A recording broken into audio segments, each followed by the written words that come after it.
বরানগরে বালিশ চাপা দিয়ে বাবাকে খুন, থানায় এসে জানালেন ছেলে। অভিযুক্ত গৌতম অধিকারীকে বরানগর থানার পুলিশ গ্রেফতার করেছে। বাবাকে খুনের নেপথ্যে কি কারণ রয়েছে জানতে খতিয়ে দেখা হচ্ছে গোটা বিষয়। বরানগরে বালিশ চাপা দিয়ে বাবাকে খুন করেছে ছেলে, থানায় এসে আত্মসমর্পণ করলেন, কবুল করলেন নিজের মুখে। অভিযুক্ত গৌতম অধিকারীকে বরানগর থানার পুলিশ গ্রেফতার করেছে। বাবাকে খুনের নেপথ্যে কি কারণ রয়েছে জানার চেষ্টায় পুলিশ।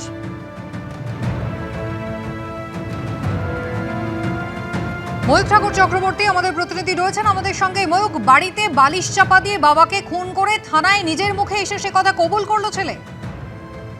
দেখো, মারাত্মক ঘটনা কুসুমিতায়। এটা আজকে ভোর 6:30 নাগাদ বরানগরে হয়েছে, যেটা পুলিশ সূত্রে খবর পাওয়া যাচ্ছে যে বালিশ চাপা দিয়ে নিজের বাবাকে খুন করে ছেলে, এবং তারপর থানায় এসে সে গোটা বিষয়টা জানায় যে সে এইভাবে স্মদারিং করে শ্বাসরোধ করে তার বৃদ্ধ বাবাকে খুন করেছে।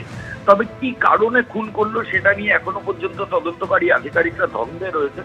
ওই অভিযুক্তের স্টেটমেন্ট পেয়ে ইতিমধ্যেই ব্যারাকপুর পুলিশ কমিশনারেটের সিনিয়র অফিসাররা এবং বরানগর থানার পুলিশ অফিসিয়ালসরা তারা ঘটনাস্থলে গেছেন। যে বালিশ দিয়ে করা হয়েছে সেটা সিজ করা হয়েছে। এছাড়াও বাড়ির মধ্যে কি পরিস্থিতি সেটাও পুলিশ আধিকারিকরা দেখছেন। কেন এই প্রৌঢ় বৃদ্ধ ৭৪ বছরের বৃদ্ধ অসুস্থ, তাকে এরকম নৃশংসভাবে শ্বাসরোধ করে খুন করা হলো, সেটাই অভিযুক্ত যে রয়েছে গৌতম অধিকারী, তাকে পুলিশ আধিকারিকরা জিজ্ঞাসাবাদ করছেন। মূলত ললিত অধিকারী, ৭৪ বছর বয়স, তিনি খুন হয়েছেন। এবং এটা আজকে ভোরবেলার ঘটনার পর এই মুহূর্তে পুলিশ আধিকারিকরা ঘটনাস্থলে রয়েছেন এবং ললিত অধিকারী ৭৪ বছরের বৃদ্ধ, তার মেয়ে, তিনি একটা লিখিত অভিযোগ কিছুক্ষণ আগে থানায় করেছেন, যার ভিত্তিতে একটা খুনের মামলাও বরানগর থানার পুলিশ আধিকারিকরা রুজু করেছেন। ধন্যবাদ। এবার থেকে রাজ্যের সরকারি এবং সরকারি সাহায্যপ্রাপ্ত স্কুলে লাইব্রেরিতে রাখতে হবে মুখ্যমন্ত্রীর লেখা ১৯টি বই। দিন তিনেক আগেই রাজ্যের স্কুলে পৌঁছে গেছে ৫১৫টি বইয়ের তালিকা। স্বামী বিবেকানন্দ, আলবার্ট আইনস্টাইনের পাশাপাশি লেখকের তালিকায় নাম রয়েছে মমতা বন্দ্যোপাধ্যায়েরও। জানিয়ে ইতিমধ্যেই সমালোচনা শুরু হয়েছে রাজনৈতিক মহলে। গোটা ঘটনাকে লাইব্রেরি কেলেঙ্কারি বলে কটাক্ষ করেছে বিজেপি, যার পাল্টা জবাব দিয়েছে শাসক দলও।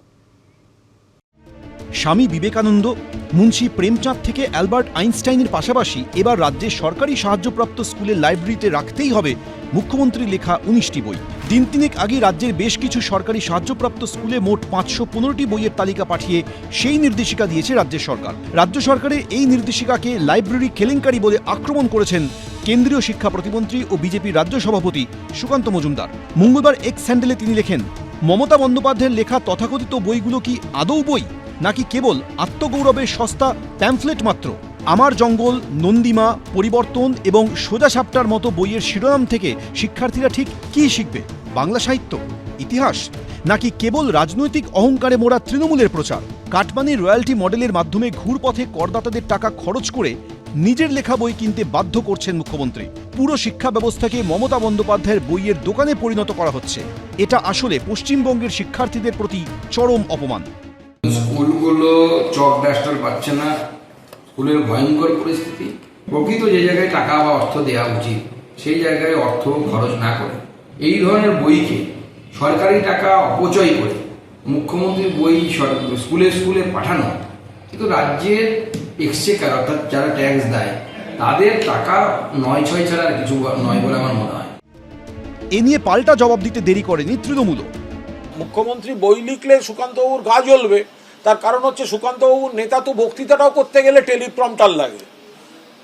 তো কোনো সমস্যা, মমতা ব্যানার্জি যেগুলো পারেন সেগুলো যদি বাচ্চাদের পড়ার মতো হয় তাতে কি সমস্যা আছে? সরকারি সূত্রে খবর, কিছুদিন আগে রাজ্যের বেশ কিছু স্কুলের গ্রন্থাগার উন্নয়নে ২০ কোটিরও বেশি টাকা বরাদ্দ করেছে সরকার। তাতে প্রতি স্কুল পিছু ১ লাখ টাকা করে ঘোষণা করা হয়েছে। ২,০০০-এরও বেশি স্কুলকে বেছে নেওয়া হয় এই অনুদানের জন্য।